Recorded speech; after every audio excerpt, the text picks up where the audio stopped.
excessive force, inadequate training, equipment, policies, and engagement. That the causes of these patterns or practices were systemic and resulted from organizational deficiencies. A Department of Justice report 18 months in the making. We must not sweep issues under the rug. The nation's top cop pulled no punches about problems in the Cleveland Police Department. There are problems in the force here.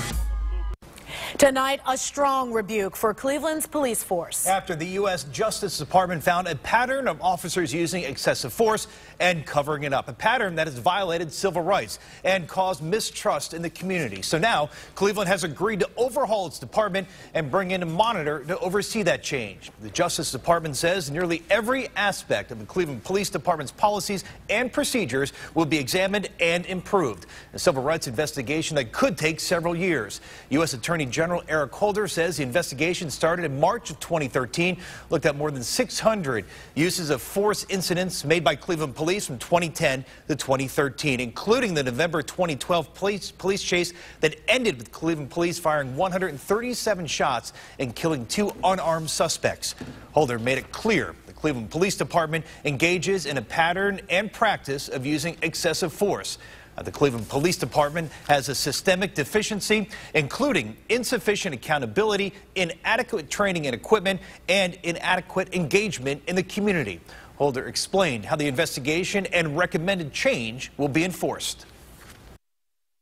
We have agreed to a statement of principles that will lead to a court-enforceable consent decree, including an independent monitor who will oversee the implementation of sustainable reforms, assess compliance. And it could take months to come with a consent decree. Cleveland police are not alone. The Department of Justice has active civil rights investigations with 8 other U.S. police departments, including Warren, Ohio, Detroit, and New Orleans. Danita.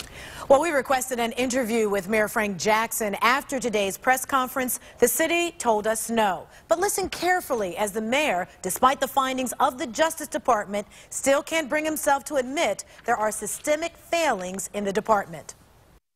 There are problems in the division of the Cleveland Police, and this review has demonstrated some of those problems. We will enter into discussion with the Department of Justice is how we correct those problems that we agree on that are really problems. Attorney General Holder outlined 3 specific patterns of the police failing to police themselves. Investigator Sarah Buttison continues our team coverage to detail those findings. That's right, Danita. The Department of Justice looked at why there's a pattern of excessive use of force. The DOJ found CPD fails to adequately hold officers accountable for their actions. In this report we comb through, the Department of Justice outlines the issues. First, CPD does not ensure officers report the force they use, and investigations into force are inadequate. Second, little effort is made to determine if the use of force was justified, and out of hundreds of incidents reviewed, use of force was almost never found to be unreasonable. The report also found investigations appear designed to justify the officer's actions. In fact, a CPD investigator admitted there is bias in favor of clearing an officer of wrongdoing.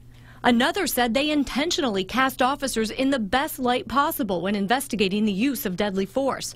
During today's news conference, U.S. Attorney Stephen Dettelbach says that needs to change. Most significantly, there needs to be, our finding letter says, better accountability in general and for the unreasonable use of force in particular at the CDP. We found, frankly, that sometimes a rubber stamp mentality or approach exists to these kinds of incidents of excessive force. And when accountability... The report also found CPD fails to adequately investigate civilian complaints, rejecting some that may warrant investigation. They also noted that dozens of complaints fell through the cracks and were never resolved. On your side, I'm investigator Sarah Buttison, News Channel 5. All right, Sarah, thank you very much. And since 2010, there have been 600 excessive force incidents investigated. But one of the most notable excessive force cases was that of Brandon McLeod. McLeod's family sued the Cleveland Police Department in 2006, accusing detectives of reckless behavior and use of force, which caused his death.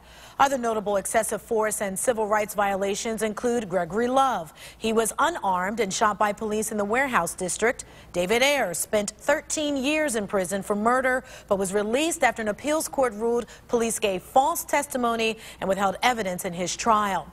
And Jonathan Simcox and Stephen Ondo, both gay men who claimed their civil rights were violated when they were taken to jail in their underwear and called derogatory names. Two local parents talked to us about when their son was killed by Cleveland police. Tonight, only on News Channel 5 at 6, Leon Bibb shares their feelings about today's Department of Justice findings.